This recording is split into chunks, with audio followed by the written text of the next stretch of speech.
Y entonces eso es lo que vamos a estar hablando. Y por eso en Hebreos 3, de 7 al 8, nos dice una y otra vez la palabra de Dios allí. Vamos allí a Hebreos 3, de 7 al 8. Nos dice la advertencia, ¿no? Por lo cual, como dice el Espíritu Santo, hablando de la iglesia hebrea, si oyeres hoy su voz, no endurezcáis vuestros corazones como en la provocación, en el día de la tentación en el desierto.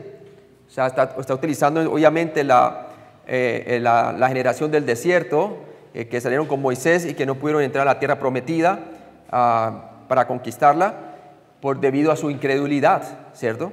Y dice la palabra de Dios que no endurecieran su corazón, su corazón. Por eso es importante que tengamos el corazón dispuesto, ¿para qué? A escuchar la palabra de Dios. Porque es con el corazón que el hombre cree para justicia, ¿para qué? Para la justificación. Y también es que le cree a Dios, a su palabra, para vivir las promesas de Dios. Entonces, el haber salido de Egipto prefigura la salvación, ¿verdad? Es como una figura de la salvación, la justificación. Pero el entrar a la tierra prometida y tomar posesión de nuestras posesiones es verdaderamente entonces entrar en su reposo, ¿sí? Que es la santificación del creyente. ¿Viviendo qué? Viviendo la victoria que Cristo ya proveyó por medio de su sacrificio y por medio de su muerte y resurrección por nuestros pecados y su ascensión a la diestra del Padre, ¿cierto? Y vemos muy claramente que solamente de la generación de esa generación que está utilizando aquí el escritor de Hebreos, de la generación del Éxodo, solamente entraron entonces ¿quiénes? Josué, Caleb. ¿Por qué? Le creyeron a Dios, hermanos. Le creyeron que Dios le diera esa tierra. Y como le creyeron, vivieron en victoria, vivieron las promesas de Dios en su santificación, ¿sí?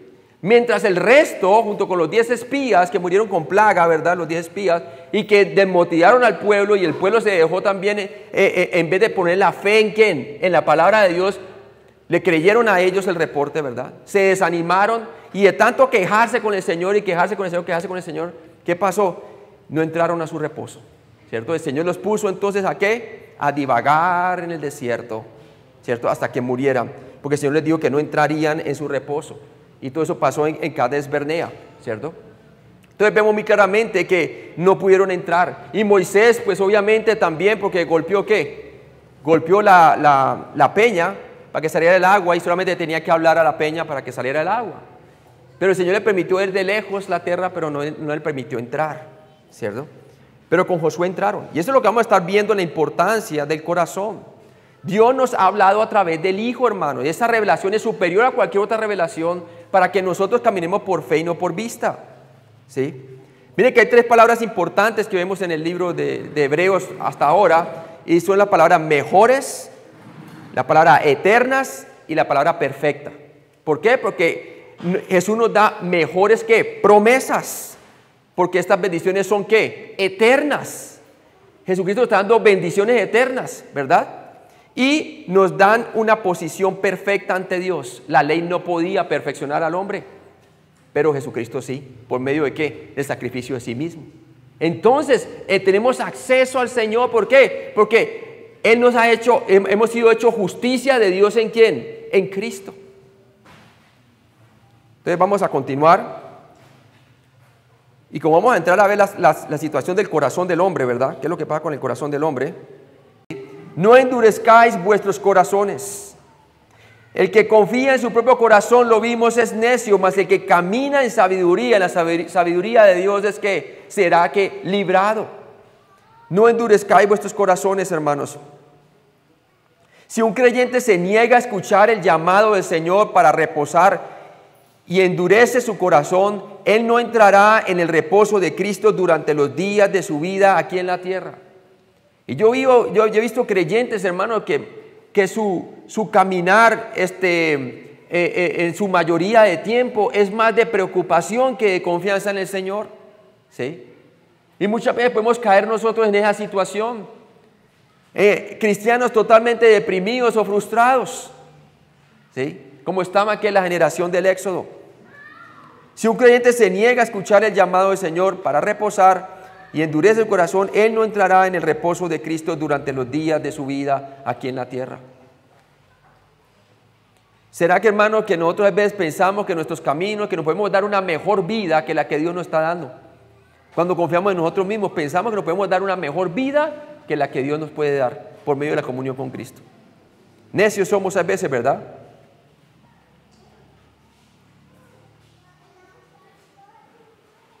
Si un creyente se niega a reposar en el Señor, él o ella también sufrirá pérdida en la eternidad. O sea que no solamente hay consecuencias aquí en la tierra, pero también hay consecuencias en el cielo. ¿Por qué digo en el cielo? Porque la salvación no se puede perder. Pero si pierdes el gozo de tu salvación aquí en la tierra, das un mal testimonio, ¿cierto? No representas bien a tu casa, quiere decir, no representas bien a quién, a la iglesia de Dios. Visiblemente la gente no puede diferenciar entre un incrédulo y un creyente, porque en tu vida práctica no se ve tu fe. Por medio de tus obras no se ve, ¿sí? Porque estás dependiendo de ti mismo y no estás reposando en el Señor, en el poder del Señor. Pero no solamente hay consecuencias aquí terrenales, hermanos, sino también hay pérdida de recompensas en el cielo. ¿Cierto? Puedes perder recompensas. 1 Corintios 3, del 10 al 15, por favor. Conforme a la gracia de Dios que me ha sido dada, yo como perito arquitecto puse el fundamento y otro edifica encima, pero cada uno mire cómo sobreedifica, porque nadie puede poner otro fundamento que el que está puesto, el cual es Jesucristo.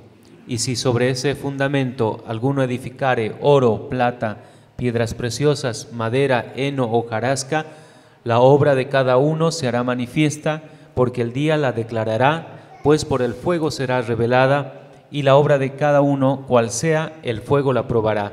Si permaneciere la obra de alguno que sobreedificó, recibirá recompensa. Si la obra de alguno se quemare, él sufrirá pérdida, si bien él mismo será salvo, aunque así como por fuego. ¿Y por qué se salva como por fuego? Porque nadie puede remover el fundamento de ¿quién? Cristo Jesús, ¿cierto? Pero mire que sí puede ser removido por el fuego lo que está encima de aquel fundamento. Por eso dice la palabra de Dios que mire cada creyente cómo sobreedifica. Cuando usted sobreedifica reposando en el Señor, va a recibir recompensa en el cielo, porque está permitiendo que el Señor a través de usted lleve fruto.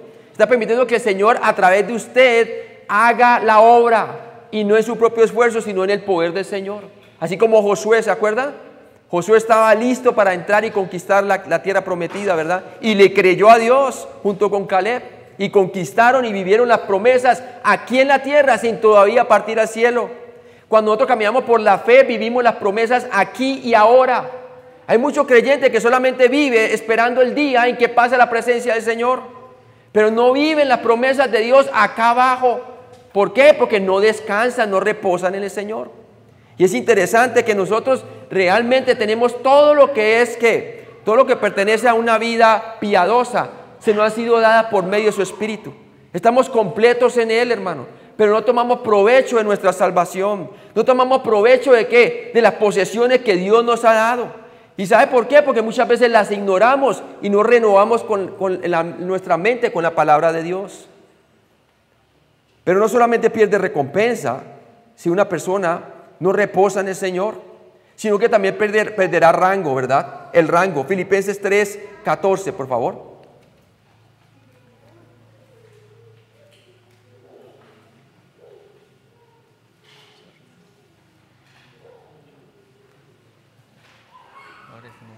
Filipenses 3:14.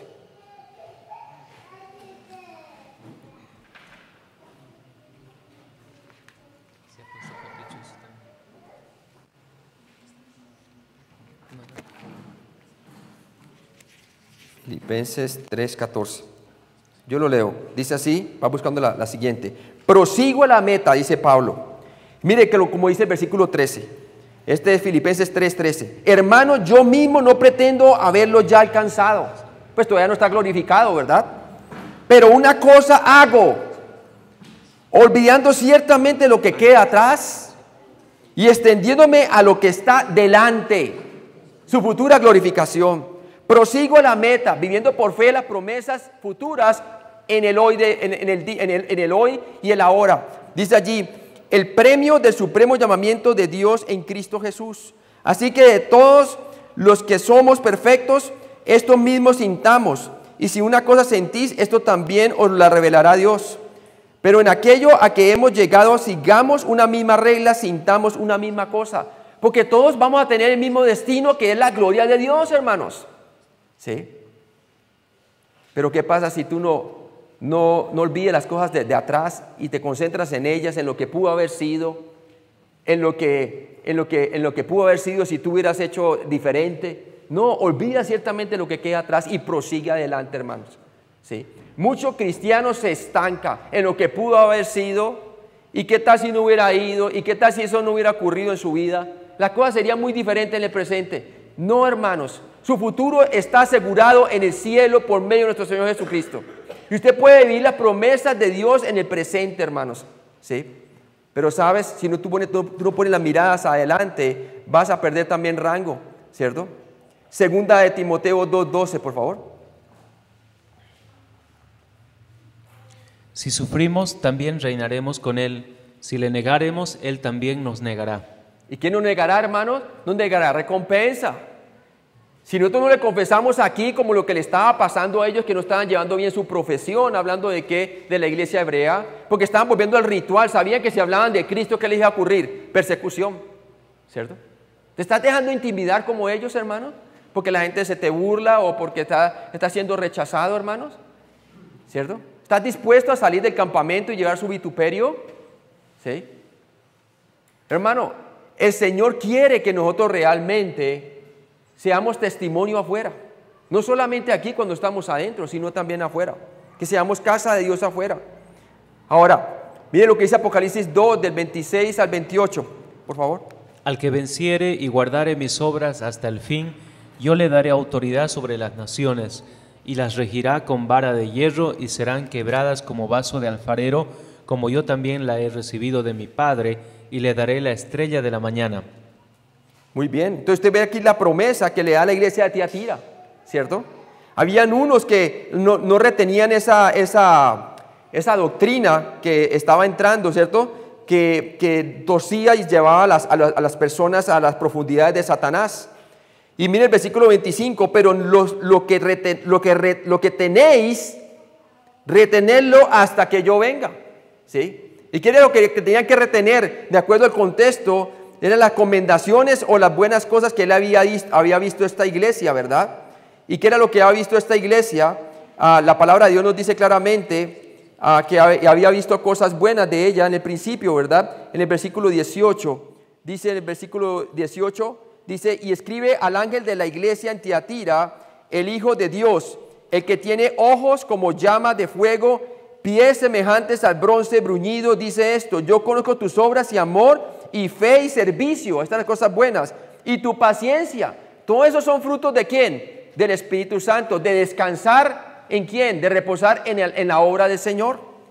Y que tus obras postreras son más que las primeras. Eso es lo que tenían que retener ellos. Porque esa es la promesa que tienen ellos. Dice allí el versículo 26, al que venciere y guardare mis ¿qué?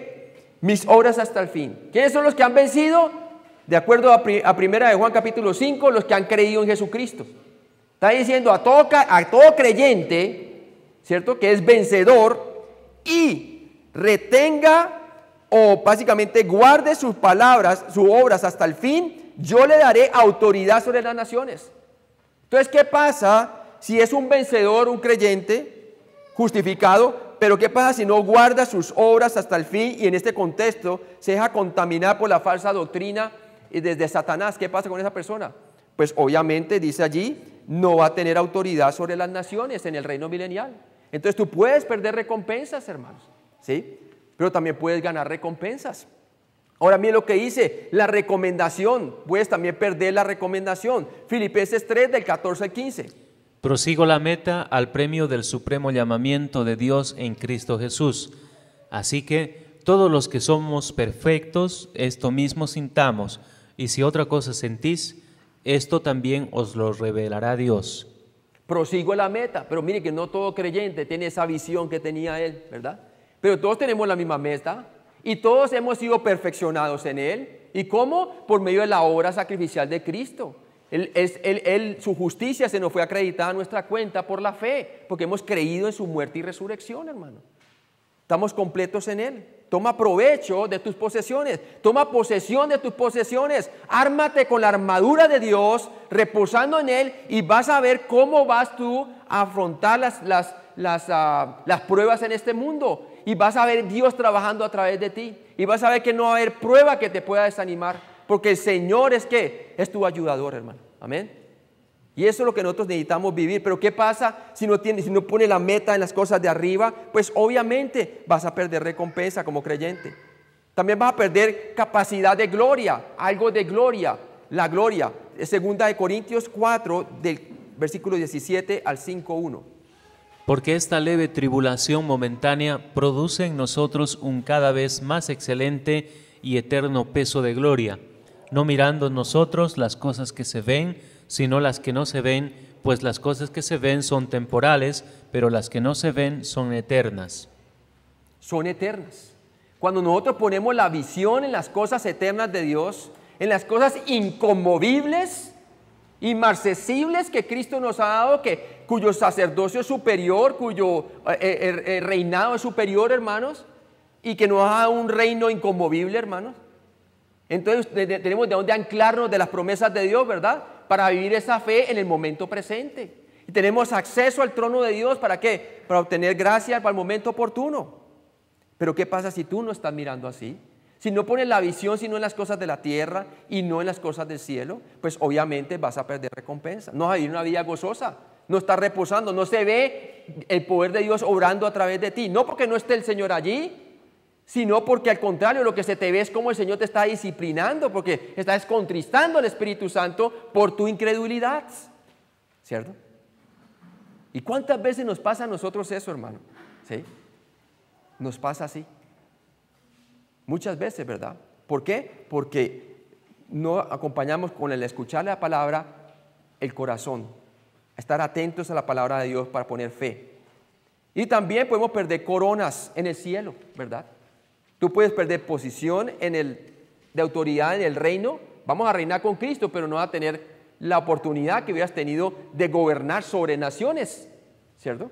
Porque la iglesia también es copartícipe del nuevo pacto en el futuro. Sino que también vas a perder coronas en el cielo cuando seamos raptados, cuando haya el tribunal de Cristo en el cielo. Primera Tesalonicenses capítulo 2, del 19 al 20. Porque ¿cuál es nuestra esperanza o gozo o corona de que me gloríe? ¿No lo sois vosotros delante de nuestro Señor Jesucristo en su venida? Vosotros sois nuestra gloria y gozo. ¿Por qué? Porque dice un proverbio que el que gana almas es sabio. El que gana almas es sabio porque pone la vista ¿en dónde? En las cosas de arriba. ¿Sí? Pero qué tal que no, hermanos, nos concentramos en nuestros propios problemas, ni compartimos el evangelio, no hay gozo ni siquiera de salir y compartir el evangelio, ¿cierto? ¿Por qué? Porque nos estamos dejando agobiar por nuestros propios problemas. Puedes perder coronas. Hebreos 3, 15 y 16. Por favor, ¿lo puede leer? Entre tanto que se dice, si oyeres hoy su voz, no endurezcáis vuestros corazones como en la provocación. ¿Quiénes fueron los que, habiendo oído, le provocaron? ¿No fueron todos los que salieron de Egipto por mano de Moisés? Entonces claramente está demostrando a la generación, esta segunda generación de creyentes judíos de la iglesia hebrea, le está mostrando a ellos con la exhortación de la generación del Éxodo, le está mostrando qué clase de generación era esa. Y era una generación creyente, hermanos. Eran creyentes. ¿Por qué? Todos habían sido redimidos, todos salieron y con la muerte de los primogénitos, ninguno de ellos murió, ¿verdad? Todos estaban protegidos, ¿por qué? Cubiertos por la sangre en los dinteles, ¿verdad? Todos salieron a través del mar, todos vieron cómo salieron, ¿cierto? Todos, hermanos, sabían de la promesa abrahámica, de la tierra, de la bendición y también de la promesa, ¿verdad? Todos salieron, hermanos, y fuera de eso vieron el maná, el Señor, la provisión y todo eso, y glorificaron al Señor cuando pasaron por el Mar Rojo y el Mar Rojo se cerró y mató a toda la caballería del faraón, ¿verdad? Y llegaron al monte Sinaí y Moisés le dio la ley para que ellos pudieran entender la diferencia que hay entre Jehová Dios y su ley y su carácter santo, justo y todo esto para que pudieran comparar que es Dios verdadero, que ese era el Dios que los sacó de allá de la tierra de Egipto, ¿verdad? Y fuera de eso, comenzaron a quejarse, ¿verdad? A quejarse en todo el camino. Y quejándose, ¿cierto? Murmurando todo el tiempo. Y así todo el Señor todavía le seguía lloviendo maná. Y el Señor muy paciente, hermano, ¿cierto? Y fuera de eso les daba una exhortación que no endurecieran su corazón. Y aún así decidieron endurecer. Y el Señor les dijo, pasaron la raya, ¿verdad? Y el Señor les dijo, ahora no entran aquí al reposo. Salvos sí son, justificados, pero no se van a gozar por el resto de su vida. ¿Debido a qué? A su incredulidad, ¿cierto? Endurecieron sus corazones, hermanos. Endurecieron sus corazones. Excepto pues toda la gente que eran los hijos, ¿verdad? De esa generación. Todos ellos entraron. Porque todos los que eran mayores de 20 no se les permitió entrar. Ni aún el mismo Moisés. Pero Caleb y Josué entraron junto con todos los hijos, ¿verdad? Y ellos sí tomaron posesión de sus posesiones. Aún antes de entrar lo anunciaban. Y los vamos a comer a nuestros enemigos porque Jehová está con nosotros, hermano. Sí, es dos perspectivas, hermanos. Un mismo Dios, una misma la salvación, el mismo testimonio para todos, pero unos tomaron provecho de su fe y le creyeron a Dios y se gozaron y triunfaron, mientras los otros vivieron la derrota. La escogencia es nuestra, ¿verdad? Entonces aquí vemos que no fueron todos los que salieron de Egipto por mano de Moisés, fue el pueblo de Israel redimido, la generación salva del Éxodo, la que provocó al Señor en el desierto, ¿cierto? Por lo tanto, ellos también estaban provocando ¿a quién? Al Señor, tratando de volver ¿qué? Al legalismo, ¿cierto? Por el miedo de ¿qué? De afrontar la persecución. Esta iglesia hebrea estaban dejando de ser casa de Dios, testimonio de Dios afuera, y se querían confundir con el mundo inconverso, volviendo ¿a qué? La tentación era volver ¿a qué? Al sistema sacrificial de Moisés, ¿cierto? Al templo y a los sacrificios del templo, cuando ya Jesús hizo un sacrificio una vez por todas. Bajo la dirección de Dios, Moisés los guió en el desierto, pero en lugar de confiar en Dios, quien siempre milagrosamente les proveyó una y otra vez, la gente se quejaba de la comida y el agua, ¿cierto? Veamos Éxodo 15, por favor, del 22, algunos versículos, lea algunos versículos nomás. Son 2 capítulos. Sí, no se lee algunos versículos nomás. Y a 5 versículos nomás.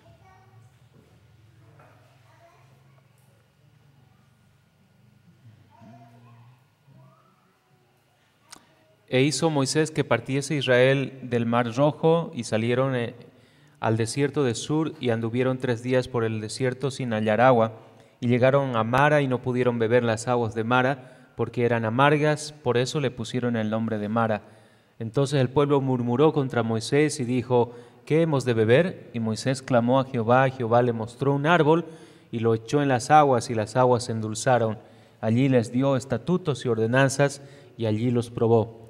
Y dijo: si oyeres atentamente la voz de Jehová tu Dios, e hicieres lo recto delante de sus ojos, y dieres oído a sus mandamientos, y guardares todos sus estatutos, ninguna enfermedad de las que envía a los egipcios te enviaré a ti, porque yo soy Jehová tu sanador. Y llegaron a Elim, donde había 12 fuentes de aguas y 70 palmeras, y acamparon allí junto a las aguas. Si bien, y el Señor les proveyó a pesar de que murmuraron, ¿verdad?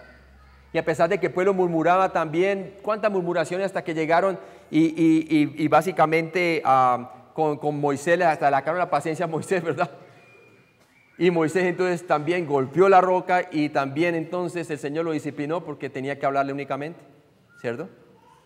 Hermano, ¿cómo se caracteriza nuestra vida? ¿Es una vida de murmuración, hermano, en nuestro peregrinaje mientras estamos aquí en la tierra?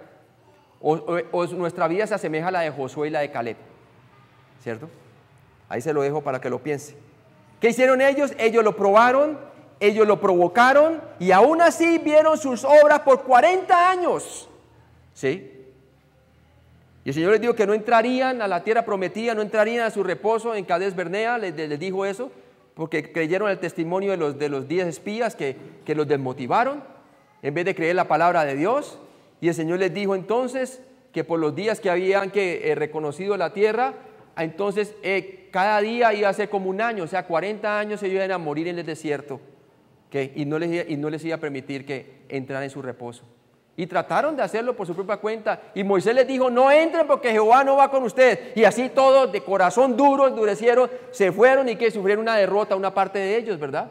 Y el resto entonces ya se quedaron allí y le hicieron caso al Señor por un tiempo, pero siguieron endureciendo. ¿Y qué pasó? Se fueron muriendo a través de los 40 años porque ya estaban viejitos y murieron y no pudieron entrar a su reposo.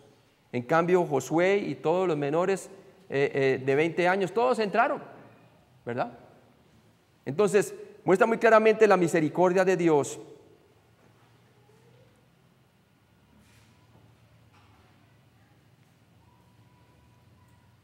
Mientras viajaban por el desierto, Dios iba delante de ellos como una columna de nube y fuego. Y después estaba en el lugar santísimo, en el tabernáculo, en luz radiante, la gloria chequina. Pero incluso con esta presencia observable de Dios, el pueblo se rebeló continuamente. Leámoslo, Hechos 7, del 36 al 43. Este los sacó habiendo hecho prodigios y señales en tierra de Egipto y en el mar Rojo y en el desierto por 40 años.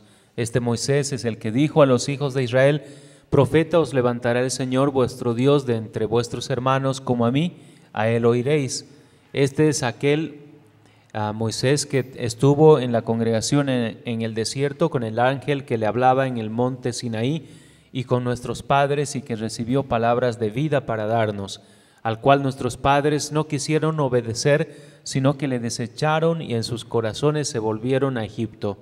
Cuando dijeron a Aarón: haznos dioses que vayan delante de nosotros, porque a este Moisés que nos sacó de la tierra de Egipto no sabemos qué le haya acontecido. Entonces hicieron un becerro y ofrecieron sacrificio al ídolo, y en la obra de sus manos se regocijaron. Y Dios se apartó y los entregó a que rindiesen culto al ejército del cielo, como está escrito en el libro de los profetas. ¿Acaso me ofrecisteis víctimas y sacrificios en el desierto por 40 años, casa de Israel? Antes bien llevasteis el tabernáculo de Moloc y la estrella de vuestro dios Renfán, figuras que os hicisteis para adorarlas.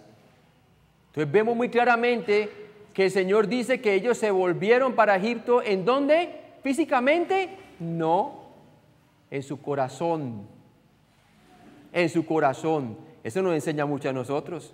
Hermano, usted puede estar aquí sentado, o yo puedo estar aquí también sentado cuando no esté predicando, y puedo tener mi corazón pensando en Egipto. Si la gente no se da cuenta, pero Dios ve el corazón nuestro, hermanos. Si está centrado en la palabra de Dios, si está creyéndola o está reaccionando con una incredulidad tremenda y más veces está deleitando en Egipto, ¿verdad? Así fue. Y si haznos Dios que vayan delante de nosotros, pero ¿y qué Dios decían hacer? Los mismos de Egipto, ¿verdad? Pero no se volvieron físicamente a Egipto, pero su corazón sí. ¿Por qué? Porque como empecé la predicación y vuelvo y le repito, hermano, porque el meollo del asunto es el asunto del ¿qué? Del corazón, ¿cierto? Quien tenga tu corazón tendrá tu mente. ¿Se acuerdan cuando salió con poder y gloria y básicamente con la columna de fuego durante la noche y la nube durante el día, ¿verdad? Y cómo lo sacó y lo liberó, así como usted ve en la gráfica a Moisés, a todos ellos, y todos glorificaban al Señor, ¿verdad? Pero qué tan pronto se olvidaron ellos de eso, ¿verdad? Esa es una figura de nuestra salvación, ¿verdad? Es una figura de nuestra salvación. Y luego cuando llegaron allí y colocaron el tabernáculo y también la misma presencia del Señor bajaba allí, la chequina gloria, y entraba Moisés y Josué hijo de Nun se acercaba al tabernáculo y se hacía lo más cerca que se podía, mientras toda la nación de Israel estaba alrededor, desde lejos observaban la gloria de Dios, ¿cierto? Eso nos demuestra de que uno puede estar tan cerca de la gloria de Dios como quiera estar de Dios, hermano, creyéndole a Él. Josué dijo, yo quiero estar más cerca, ¿verdad? Y se acercaba un poco más. Pero los demás observaban la gloria de Dios desde lejos. Como que la gloria de Dios solamente era para que la viviera ¿quién? Moisés, ¿verdad? Y por eso ahora tenemos una mejor revelación en Jesucristo, hermano. Porque todos hemos recibido de la misma gloria de Dios. ¿Por medio de qué? Del Evangelio de Cristo, ¿verdad? Su muerte y resurrección, todos hemos bebido de un mismo espíritu, como dice la palabra de Dios. O sea que no hay excusa, hermano. No hay lugar divisorio, no hay uno que tiene más revelación que otros. Todos tenemos la misma revelación por medio de la palabra de Dios.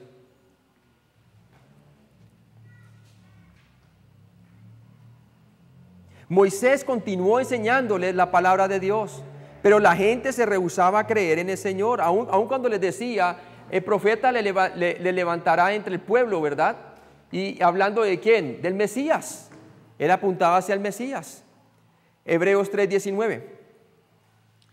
Y vemos que no pudieron entrar a causa de incredulidad. A causa de incredulidad. No fue por falta de promesas, porque el Señor le anunció sus promesas una y otra vez. Desde sus padres, hablando de quién, de Abraham, Isaac y Jacob, ¿verdad? Tenían todas las promesas, hermanos. Y aún así, con la provisión divina, con las promesas y todo, endurecieron su corazón. No le creyeron al Señor. Finalmente, cuando endurecieron sus corazones en incredulidad, por última vez, Dios los condenó a morir en el desierto. Los disciplinó. Por 40 años atravesaron un camino muy difícil en el calor del desierto y las rocas de Sinaí y no tuvieron reposo. Josué 5:6, por favor.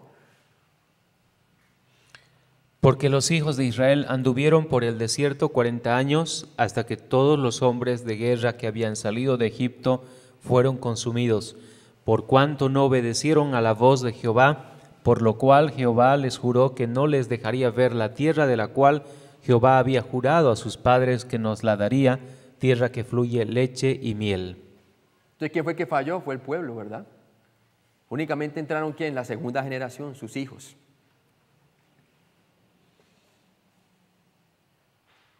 Hebreos 3:17a. ¿Y con quién estuvo él disgustado 40 años? Dios estaba disgustado con el pueblo redimido de Israel. Él se entristeció con la generación del Éxodo por 40 años, no por la eternidad. Eso sí. ¿Por qué? Eran personas salvas, hermano. No fue por la eternidad, fue por sus últimos 40 años, ¿verdad? Para algunos fue menos de 40 años porque fueron cayendo poco a poco, ¿no? Hasta que no quedó ninguno después de 40 años. Pero no fue por la eternidad. Números 32:13, por favor. Vamos a ver que no fue por la eternidad. Y la ira de Jehová se encendió contra Israel y los hizo andar errantes 40 años por el desierto, hasta que fue acabada toda aquella generación que había hecho mal delante de Jehová. Delante de Jehová. Los dejó morir de una manera natural. Él no tuvo que ejecutarlos, ¿cierto? Sino que les dijo que no iban a entrar a la tierra prometida, ¿verdad? No iban a tomar posesión de sus posesiones. ¿Por qué? Porque pasaron la raya y habían endurecido su corazón. Deuteronomio capítulo 2:7, por favor. Pues Jehová tu Dios te ha bendecido en toda la obra de tus manos. Él sabe que andas por este gran desierto. Estos 40 años Jehová tu Dios ha estado contigo y nada te ha faltado. Nada te faltó. Mire que él pronunció entonces este juicio de disciplina a la nación de Israel y por 40 años siguió proveyéndoles, a pesar de que el corazón duro. Yo me puedo imaginar, hermano, que el corazón de ellos tan duro que se lo daban por ganado, que Dios tenía que alimentarlos, lo daban por ganado de que Dios tenía que darles agua, que tenía que sostenerlos. Se lo daban por ganado. ¿Será que nosotros hemos endurecido tanto, hermano, que nos damos todo por ganado, hermano, así? Y no nos interesa saber del Señor, no nos interesa caminar por la fe, hermanos. Hay que tener cuidado, es posible, hermano.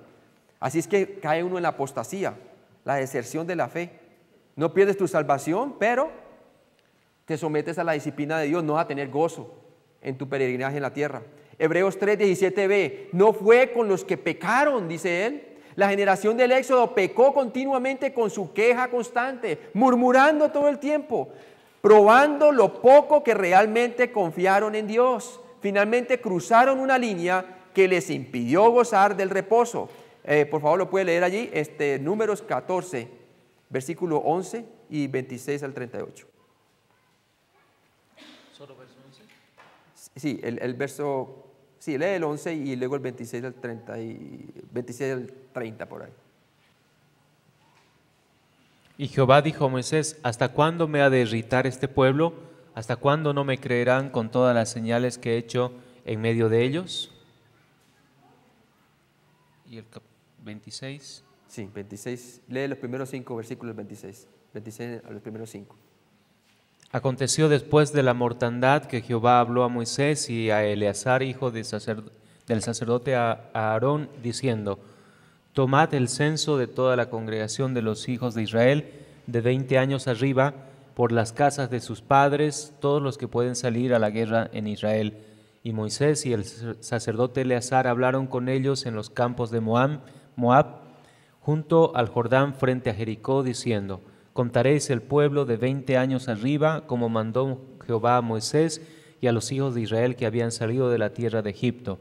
Rubén, primogénito de Israel, los hijos de Rubén, de la familia de Enoc, la familia de los enoquitas, de Falú, la familia de los faulitas, de Esrom, la familia de los esronitas, de Carmi, la familia de los carmitas. Estas son las familias de los rubenitas y fueron contados de ellas 43,730. Tremendo. Entonces usted mire que usted sí puede continuar por su cuenta por falta de tiempo, pero hasta bien detallado cuántos van a ser y todo eso, ¿no? Y mostraba muy claramente que todos los de 20 para arriba, todos iban ¿qué? A morir y no iban a entrar en su reposo. Y todos los de para abajo, los hijos iban a entrar, ¿verdad? Entonces, tremendo, ¿no?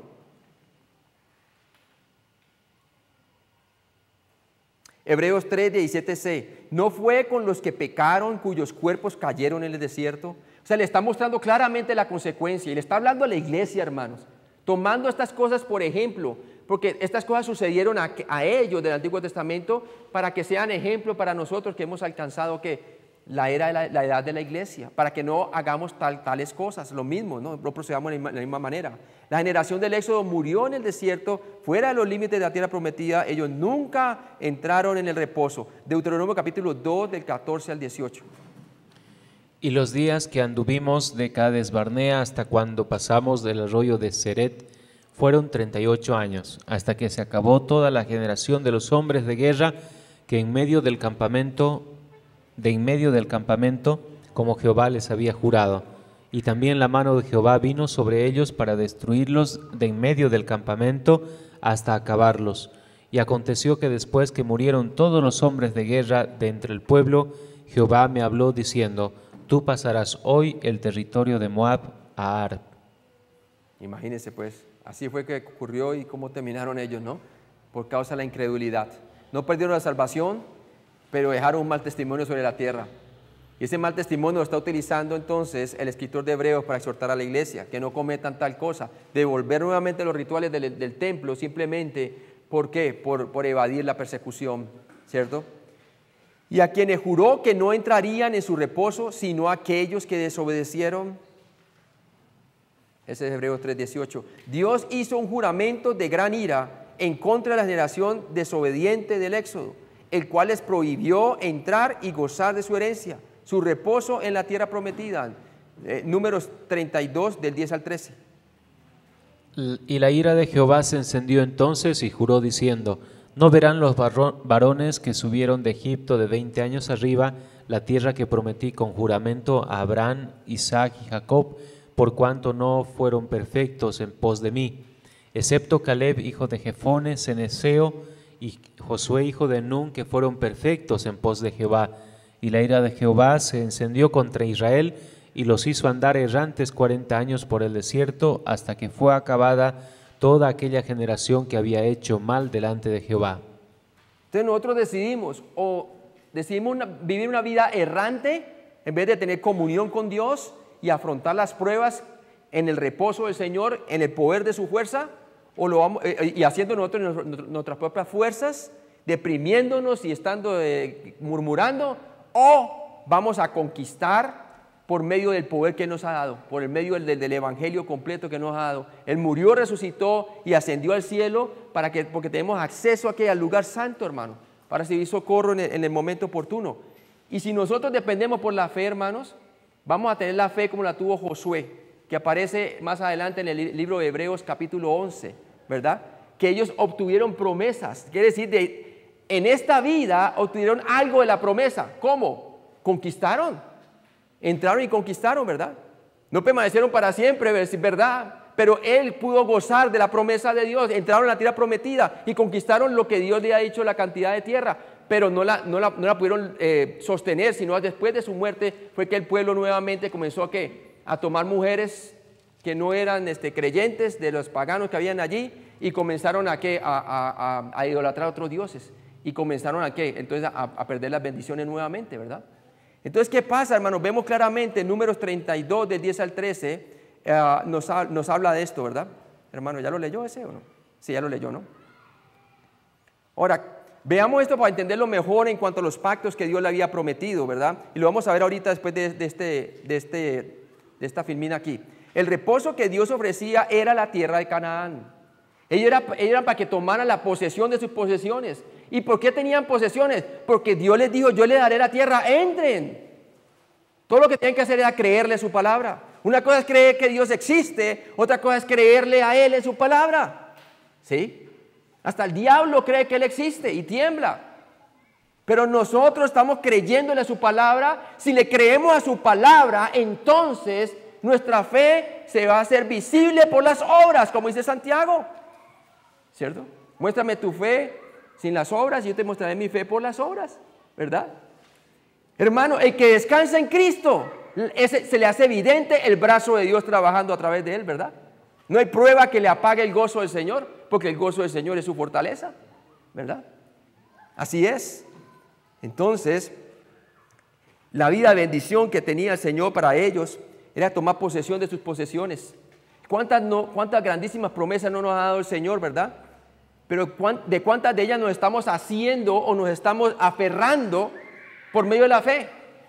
Esa es la pregunta grande, ¿verdad? Deuteronomio capítulo 7, del 22 al 24, por favor. Y Jehová tu Dios echará a estas naciones de delante de ti poco a poco, no podrás acabar con ellas enseguida, para que las fieras del campo no se aumenten contra ti. Mas Jehová tu Dios las entregará delante de ti, y Él las quebrantará con grande destrozo hasta que sean destruidas. Él entregará sus reyes en tu mano, y tú destruirás el nombre de ellos de debajo del cielo. Nadie te hará frente hasta que los destruyas. Entonces, entrar en el reposo era confiar en Él, que la victoria era ¿de quién? Del Señor, y moverse hacia adelante, pasar el Jordán, ¿verdad? Ese era el moverse por fe. No era el entrar en su reposo, no quiere decir que es inactividad física para el hombre, no, Señor. Al contrario, usted se vuelve más activo que nunca antes y se mueve cuando el Señor lo mueve, hermano, ¿cierto? Y la gente va a ver en usted la mano de Dios. Va a ver como que lo que usted dice con su boca concuerda con lo que usted está viviendo ahorita. Cuando dice todo lo puedo en Cristo que me fortalece, las personas pueden ver en sus obras que lo que usted está diciendo realmente lo está viviendo. ¿Sí ve? Bien interesante. Josué capítulo 21, versículo 44, por favor. Y Jehová les dio reposo alrededor conforme a todo lo que había jurado a sus padres, y ninguno de todos sus enemigos pudo hacerles frente, porque Jehová entregó en sus manos a todos sus enemigos. A todos sus enemigos. Josué reconoció muy bien que la batalla no era él, sino el Señor, hermano. Eso no significaba inactividad, significaba obediencia a la palabra de Dios por medio de la fe. Una fe que produce obediencia. Le creyó a Dios. Y por eso aparece en el récord en Hebreos capítulo 11, como hombres que cazaron promesas. 23 del 1 al 3, por favor, Josué. Aconteció muchos días después que Jehová diera reposo a Israel de todos sus enemigos alrededor, que Josué, siendo ya viejo y avanzado en años, llamó a todo Israel, a sus ancianos, sus príncipes, sus jueces y sus oficiales, y les dijo: Yo ya soy viejo y avanzado en años, y vosotros habéis visto todo lo que Jehová vuestro Dios ha hecho con todas estas naciones por vuestra causa, porque Jehová vuestro Dios es quien ha peleado por vosotros. ¿Sí ve? Y también dice Pablo que es necesario que cada uno muestre la misma diligencia hasta el fin, hermano. Terminar así como Josué, que le podamos decir a nuestros hijos, a nuestras familias, a nuestras iglesias, ¿cierto? Ya estoy viejo y ustedes han visto qué tantas obras ha hecho el Señor a través de nuestro caminar con Él. O sea, que uno tenga cómo demostrar que realmente Dios se glorificó en nuestras vidas durante nuestra vida terrenal, ¿cierto? Pero si usted vive una vida de murmuración, no creyendo en la palabra de Dios, ¿qué testimonio va a dejar a sus hijos, verdad? Tremendo, ¿no? Ahora, vamos a ver los pactos para que entendamos bien esto, ¿no? Dios le había dado el pacto abrahámico a los patriarcas, ¿verdad? Antes de hacer la ley con Moisés. El pacto abrahámico en Génesis 12, del 1 al 3, le prometió la tierra, la simiente y las bendiciones. Dios llamando a Abraham, ¿verdad?, a salir de Ur de los Caldeos por la fe. Y le prometió el pacto entonces de es el pacto base para los demás pactos unilaterales de Dios. Unilaterales quiere decir que dependen ultimadamente de ¿quién? De la promesa de Dios únicamente, no de la obediencia del hombre. Es Dios quien les va a dar estas promesas, la tierra, la simiente y la bendición. El pacto inmobiliario, Deuteronomio 29, del 30, nos habla de la tierra. Y le prometió a Abraham desde el río Éufrates hasta el río Nilo, ¿verdad? Hoy en día, Israel solamente tiene un 10% de esa tierra que Dios le ha prometido. ¿Por qué? Es Dios quien se la va a dar, no ellos que la van a conquistar, ¿verdad? Con Josué la conquistaron, hermano, pero no la pudieron mantener, ¿verdad? Con Salomón también la conquistaron, casi completamente también, pero no la pudieron sostener. ¿Por qué? Porque es Dios quien les prometió darle la tierra para siempre, ¿sí? No temporalmente. El pacto davídico promete entonces, es una extensión de la simiente, mostrando de que el Mesías iba a venir de qué? Iba a venir de la nación de Israel, ¿cierto? Y se iba a sentar en el trono de David. Según de Samuel 7, del 12 al 16, la simiente. Y el nuevo pacto, Jeremías 31, del 31 al 34, la bendición. Y ese sería de que todo Israel en su gran mayoría iba a ser salvo, y eso va a ocurrir en el futuro, una vez ocurre el rapto de la iglesia y al final de la tribulación, cuando ya el anticristo está atrapando a casi todo Israel, van a haber muchos judíos que van a ser creyentes, 144,000, y fuera de eso otros muchos más van a salvar. La gran mayoría de Israel será salvo cuando vean a su libertador, dice la palabra de Dios, viniendo con su iglesia a la tierra, ¿sí? Ese es el nuevo pacto, que va a derramar su espíritu sobre la casa de Israel en el futuro. Jeremías 31, 31, 34. Ahora veámoslo desglosadamente para que nosotros veamos que el pacto abrahámico y el pacto de la tierra, esos eran los dos pactos que tenía la generación del Éxodo. Los otros dos pactos, el pacto, el nuevo pacto y también el pacto davídico, eso fue más adelante, ¿no? Entonces por ahora tenían dos pactos. ¿En qué confían las promesas? El pacto abrahámico era uno, ¿verdad? ¿Qué consistía el pacto abrahámico? Era la fundación, como vimos, para todos los pactos unilaterales de Dios con Israel. Génesis 12:2, ¿verdad? Dios le dio este pacto y se lo confirmó también en Génesis capítulo 15 y el 22, pasando por medio de ¿qué? De unos animales, unas tórtolas separadas y pasando con una llama de fuego por medio de los animales divididos. ¿Y qué significa eso? Que solamente es Dios quien se compromete en este pacto, darle todas las promesas a Abraham, ¿verdad? Y a su descendencia y a nosotros los gentiles también, ¿no? Porque en su simiente serían bendecidas todas las familias de la tierra, incluyendo la iglesia, ¿sí? Incluye una tierra, una simiente y una bendición. Génesis 12 del 1 al 3, 12:7, capítulo 13 del 14 al 17 y otros ahí, ¿no? Fue reafirmado con Isaac y Jacob, ¿cierto? En Génesis 26 del 2 al 5, capítulo 24, capítulo 28 también del 13 al 15. Fue pasado a los hijos de Jacob, a las 12 tribus de Israel. Génesis capítulo 49 del 1 ¿qué? Al 28, del 1 al 28, ¿sí?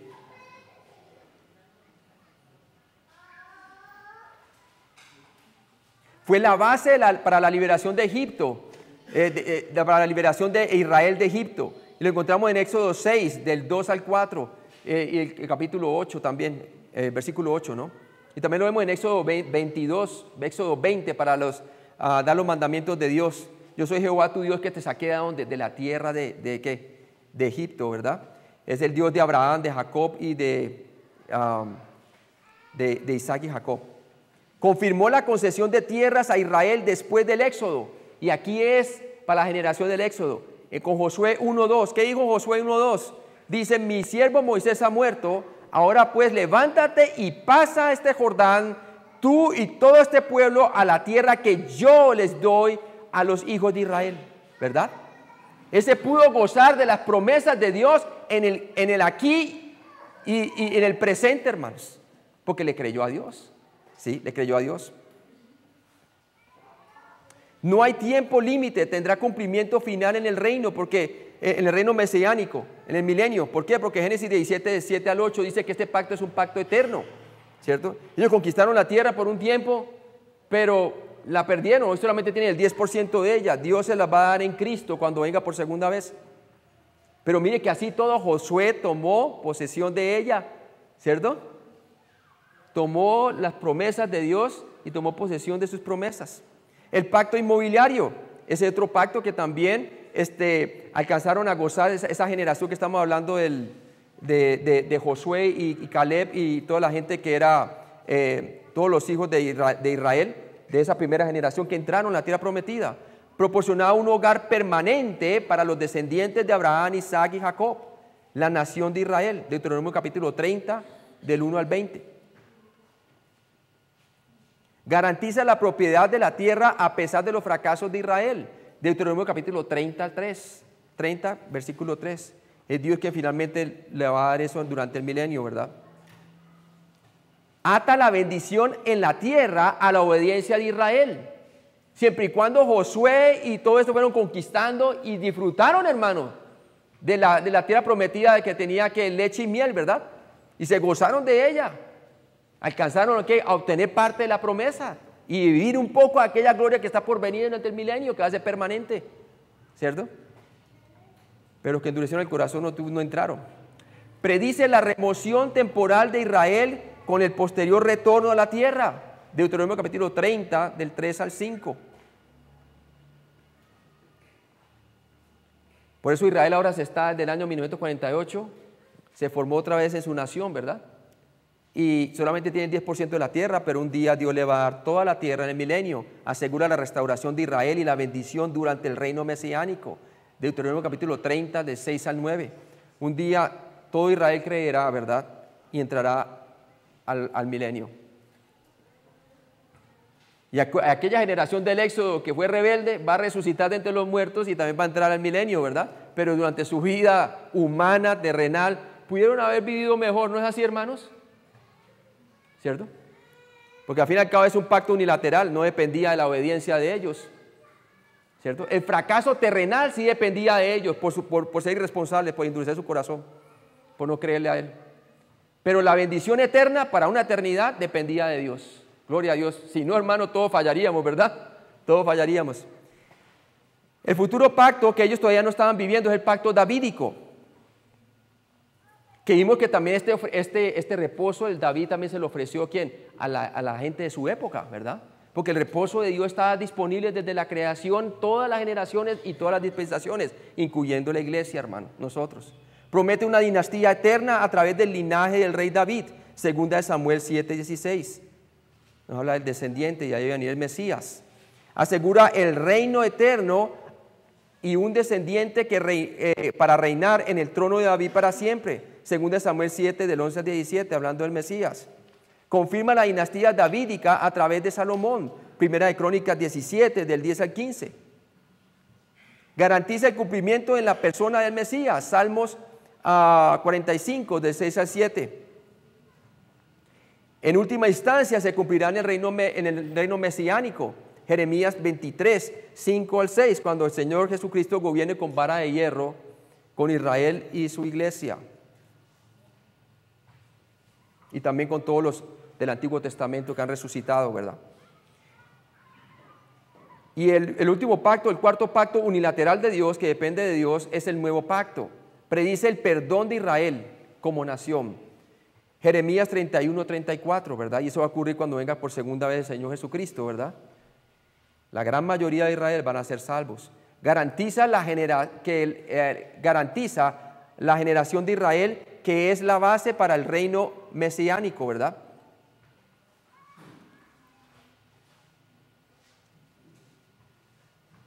Imagínense que si no hubiera nación de Israel el día de hoy, entonces no habría milenio, hermano, y no habría el nuevo pacto, ¿verdad?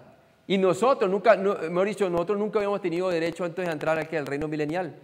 Y por eso el anticristo va a perseguir a Israel, a tratar de socavarla para eliminarla, ¿verdad? Pero no va a poder. promete que el Espíritu Santo morará en Israel durante el reino mesiánico.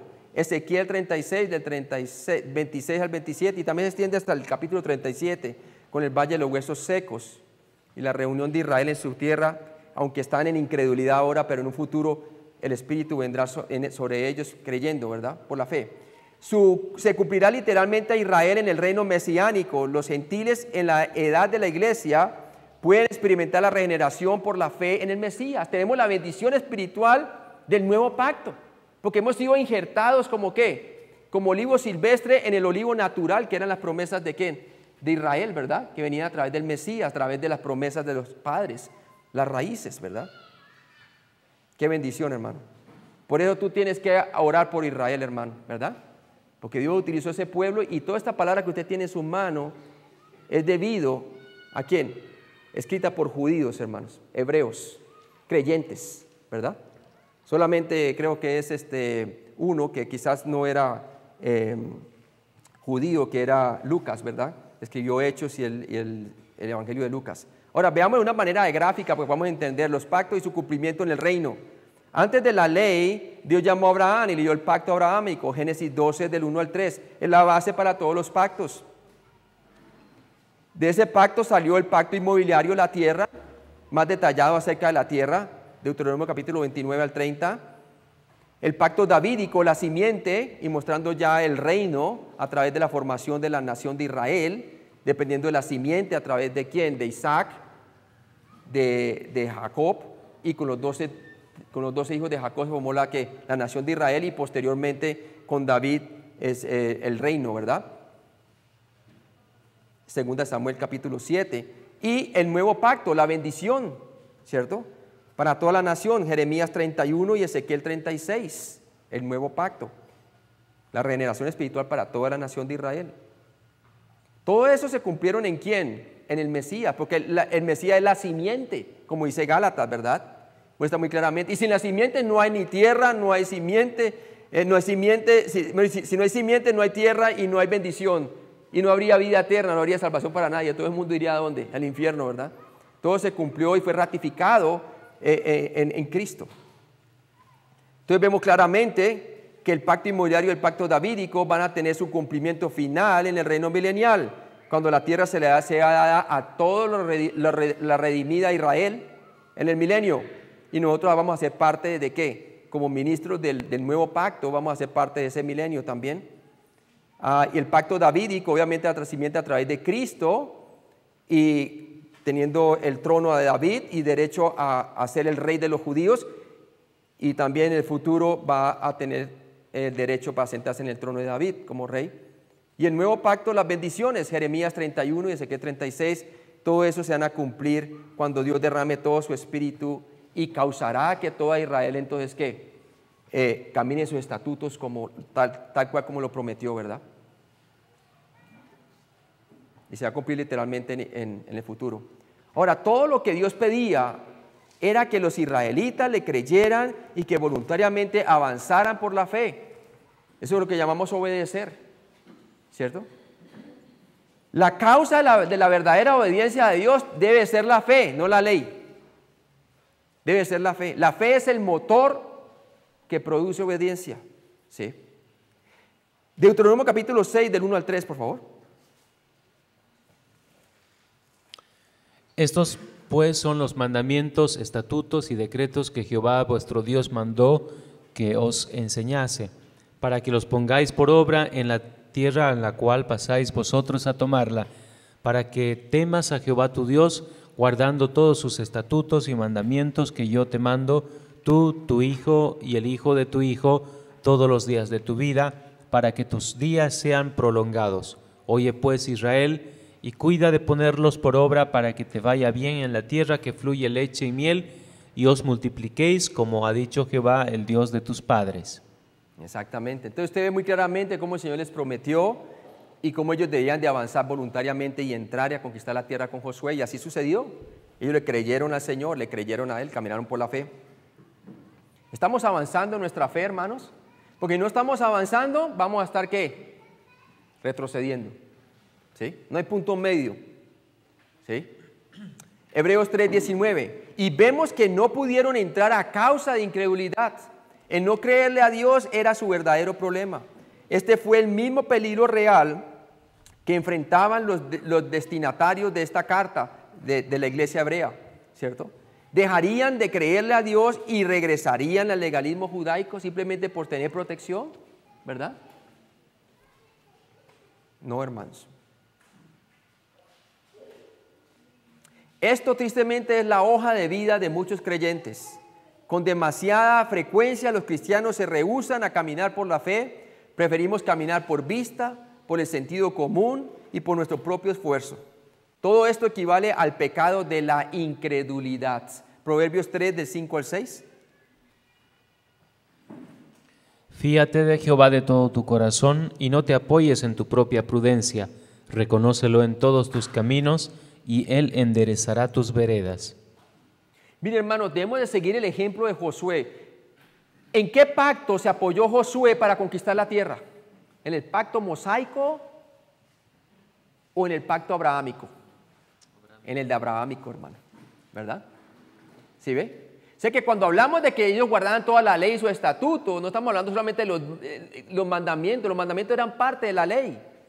Hay veces cuando habla de la ley está hablando de la Torá, y la Torá incluye Génesis, incluye el llamado a Abraham, incluye la fe en Abraham, porque luego en Hebreos capítulo 11, como vamos a ver después, dice que por la fe estos conquistaron reinos, reclamaron promesas, vivieron gozosos, aunque no vivieron la promesa en su totalidad, se gozaban viéndola de lejos. ¿Por qué? Caminaron por la fe, le creyeron a la palabra de Dios. La generación del Éxodo no fue capaz de entrar en el reposo de Dios a causa de la duda en la capacidad de Dios de luchar y ganar contra sus enemigos. Vean los enemigos más grandes que el poder de Dios. Su rebelión infiel culminó en Cades Barnea en Números 14 al final de la misión espionaje, ¿verdad? Deuteronomio capítulo 1 del 21 al 38 narra eso, y como lo hemos ya hablado, ¿verdad? Vamos a orar. Hermano, antes de orar, ¿qué clase de vida quiere usted tener, hermano? Como la de Josué y Caleb, que afrontaba toda adversidad por medio de la fe en el Señor. Cuando Josué iba a entrar a la tierra prometida, vio un varón con una espada desenvainada, ¿verdad? Y se dio cuenta que era ¿quién, hermano? Una teofanía, ¿verdad?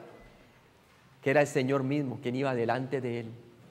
Y por la fe se movió adelante porque sabía que la batalla era de quién, del Señor. ¿No va Cristo delante de nosotros, aún con una revelación mucho más grande, hermanos, que una teofanía?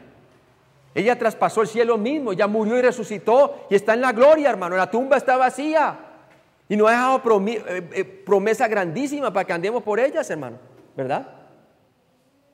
Gloria a Dios, hermano. Yo los exhorto, hermanos, así como yo he estado aprendiendo bastante en esto, hermano, y hay muchas cosas de las cuales he fallado, pero debemos de hacer como Pablo, olvidando ciertamente lo que queda atrás, proseguimos a la meta, hermano, al supremo llamamiento en Cristo Jesús. Amén. Vamos a orar. Padre Celestial, gracias. Gracias por esta generación del Éxodo y gracias porque podemos aprender cosas buenas, sobre todo de Josué y Caleb, Señor, y los jóvenes, los hijos de la primera generación, quienes pudieron entrar y conquistar la tierra prometida. Pero también escuchamos las advertencias, Señor, de que no seamos como la primera generación, Señor, como aquella generación que salió de Egipto y que luego se desvió mentalmente y terminó endureciendo su corazón y yendo hacia la apostasía prácticamente, Señor. Endureciendo sus corazones, murmurando y viviendo miserable, pudiendo vivir las promesas de Dios, no quisieron acompañar la palabra con la fe. Padre, te pido, Padre, que ese no sea nuestras vidas, Señor, porque ahorita podemos escuchar su advertencia. Si hoy oímos su palabra, no endurezcamos nuestros corazones como en el día de la provocación. Y Padre, hoy realmente abrimos nuestro corazón a la palabra de Dios. Tomamos las promesas que tú nos has dado y tomamos posesión de ellas para reposar y conquistar por medio del poder de la obra completa de Cristo. Porque tenemos promesas mejores con repercusiones eternas. Y es la gloria de nuestro Señor Jesucristo. Y tenemos un sacerdote que traspasó los cielos mismos, Señor, el cual intercede por nosotros y que simpatizó en todo aspecto como nosotros cuando fue hombre y sufrió hasta la muerte, mucho más de que nosotros podemos sufrir, Señor, llevando la condena misma de nuestros pecados y resucitando ante los muestros, mostrando la victoria después de la muerte, Señor, para que nosotros no tengamos que luchar para conseguir la victoria, sino que luchamos desde la victoria que Cristo ya conquistó por nosotros, Padre. Te pido, Padre, que cada uno de nosotros renueve la mente y coloque la fe en la persona de Cristo diariamente y en su palabra. En Cristo Jesús te lo pedimos. Amén.